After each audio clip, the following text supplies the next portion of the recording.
네, 여러분 안녕하십니까. 통역자 우지석입니다. 간만에 또 영상을 하나 올립니다.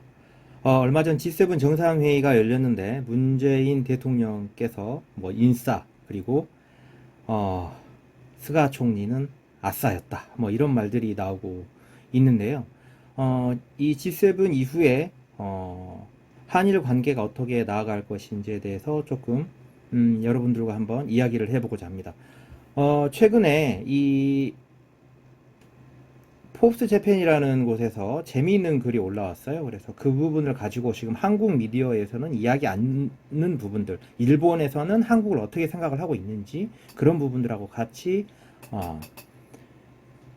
생각을 해보면, 종합을 해보면서 말씀을 드리도록 하겠습니다. 먼저 제목을 보면 오늘은 일본어를 이야기하려고 하는 게 아니라서 그냥 간단하게만 하고 넘어가겠습니다. 일단 여기서 보면 G7 한국이 목표로 했던 애드립 다찌바나시라고 하죠. 스탠딩 토크 같은 거예요. 서서 이야기하는 겁니다. 자, 그래서 스케르 여기선 이 단어는 스케르라는 단어입니다. 뭐 들여다 보이다 이런 뜻이죠. 그래서 자, 니찌베칸 읽을 때는 니찌베칸이라고 읽습니다. 우리나라로 하면은 한미일이라고 읽어야 되겠죠. 지난번에 국가들을 어떤 식으로 정리하는지에 대해서 한번 했었던 것 같아요. 한번 확인해 이전 영상들을 확인해 보시기 바랍니다. 자, 3개국의 자, 이거 읽는 시험에 잘 나옵니다. 오모와크 해서 의도라는 뜻입니다. 3국의 의도들을 들여다보겠다 이런 뜻입니다. 여기에서 보면은 이 문재인 대통령이 스가 총리와 우리나라의 기사에서는 조우했다. 우연히 만났다라고 이렇게 나오고 있습니다만은 실제로 일본이라든지 이런 영상들을 보면 문재인 대통령이 먼저 찾아갔습니다. 뭐 찾아갔다기보다는 몇 걸음 다가가서 이야기를 했어요. 그래서 일본 쪽의 기사들을 보면 문재인 대통령이 다가와서 인사를 해서 최소한의 예의를 갖추어서 인사를 했다. 그 말은 뭐냐? 이야기하기가 싫다는 거죠.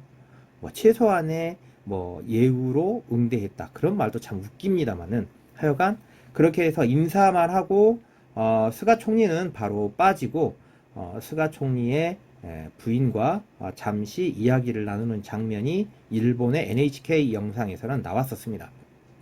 자, 이거 일본의 잡지예요. 일본 잡지인데도 불구하고 이 사진을 보면 어떻습니까? 스가 총리 너무 좀 무능력하다고 할까 힘이 없어 보이는 그런 사진을 올려놓지 않았습니까?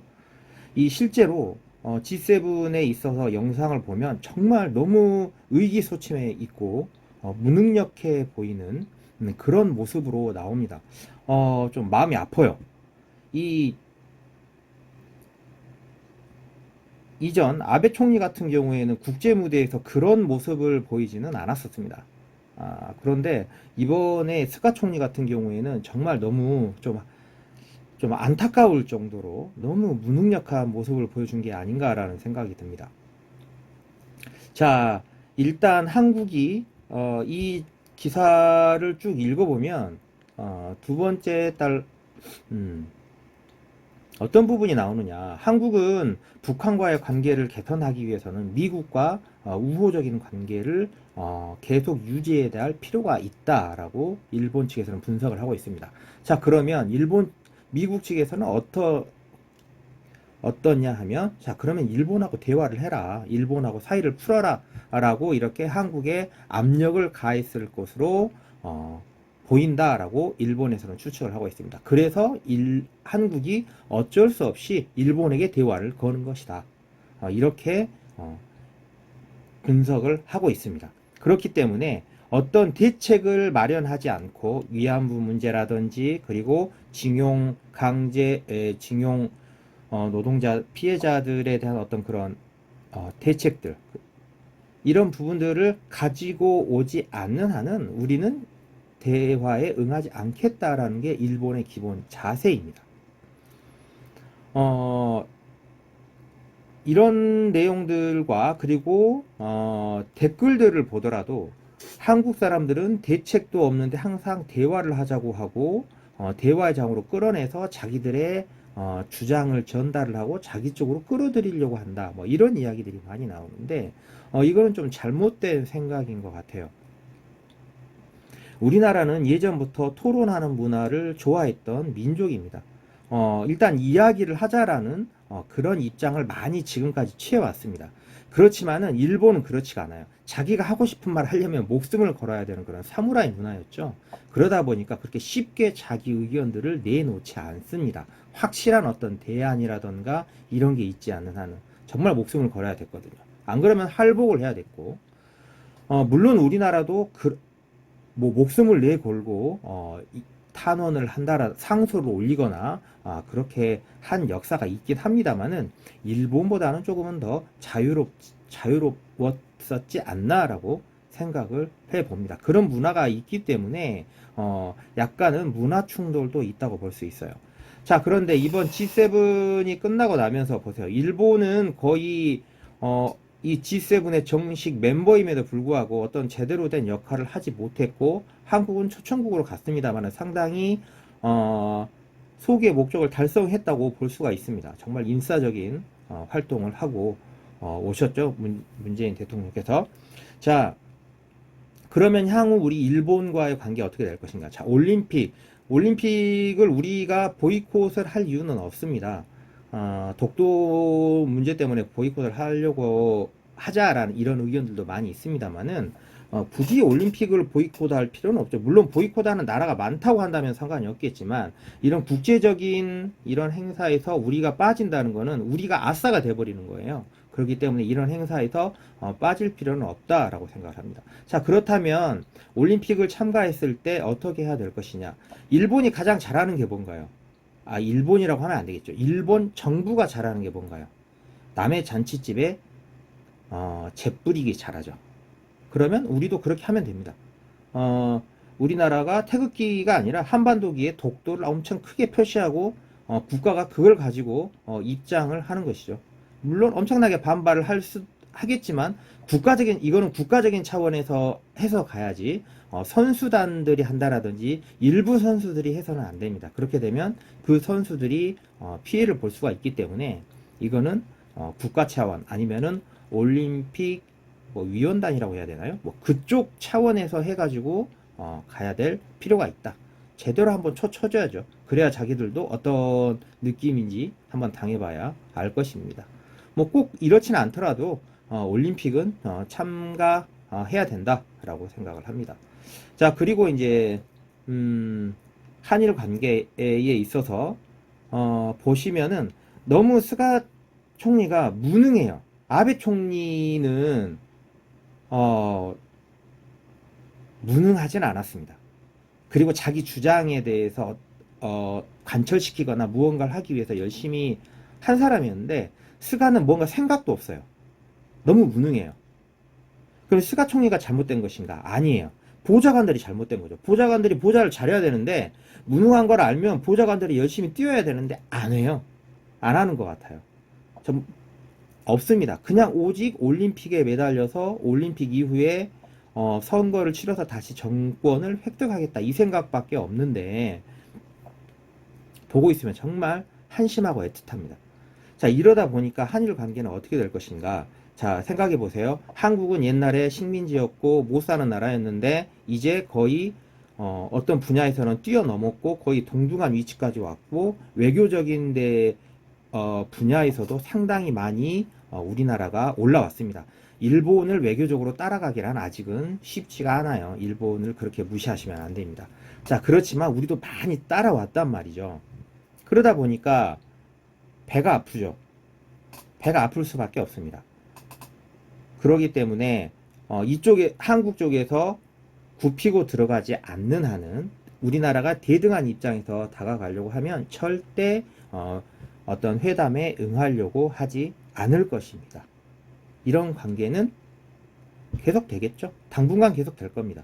만약에 올림픽이 개최가 돼서 뭐 성공적이진 못하더라도 하여간 개최가 되고 나서 끝나서 선거를 통해서 다시 정권이 재창출되었다고 한다면 한일 관계는 계속 더 그냥 이 상태로 갈 거예요. 뭐 더 나빠지고 할 것 없이.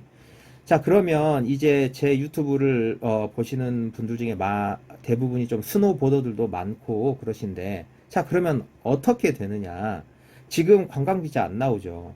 자, 지금 백신 맞고 이러니까 우리 겨울에 일본으로 원정이라든지 대회 시합에 나갈 수 있지 않을까 이렇게 생각하시는 분들이 있을 수도 있는데, 글쎄요, 관광비자가 안 나오면 못 가는 거예요.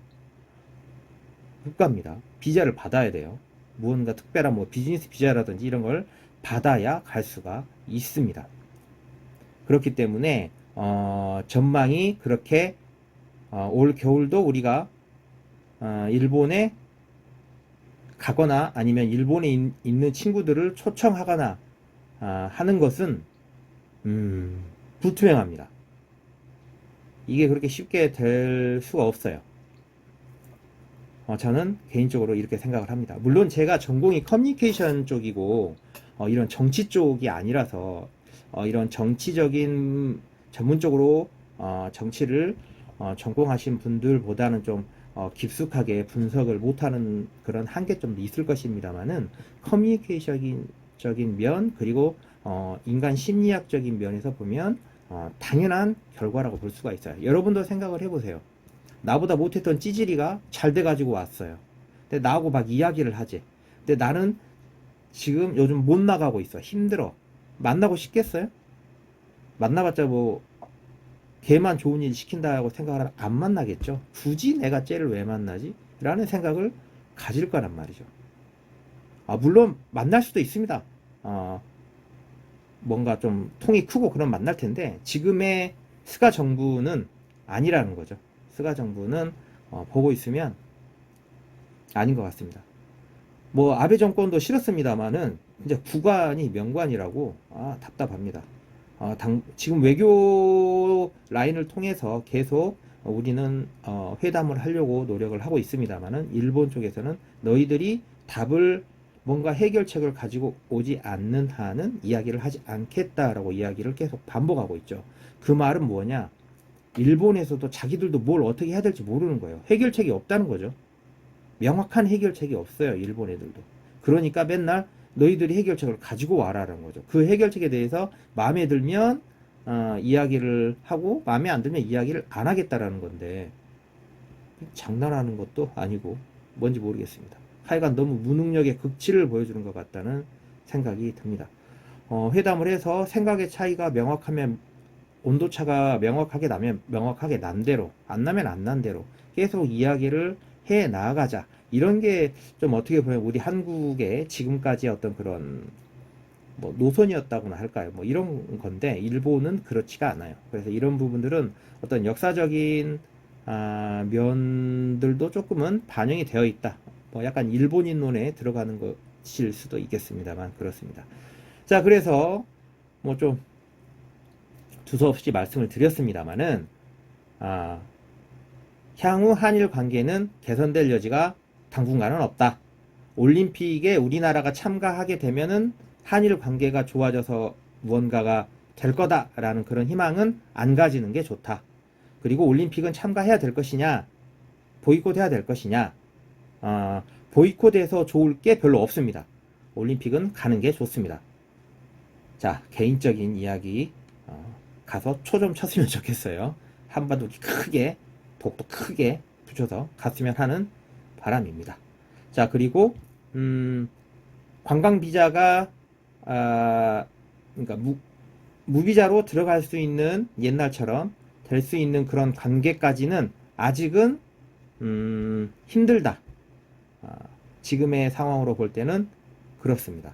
여러분, 올 겨울도 그냥 지방령 여러분들의 베이스에서만 타야 될 수도 있습니다. 물론 뭐 러시아나 뭐 이런 다른 나라로 가는 것은 가능할 것 같습니다만은 일본으로 파우더 원정을 가는 것은 조금 힘들지 않을까 하는 생각이 듭니다.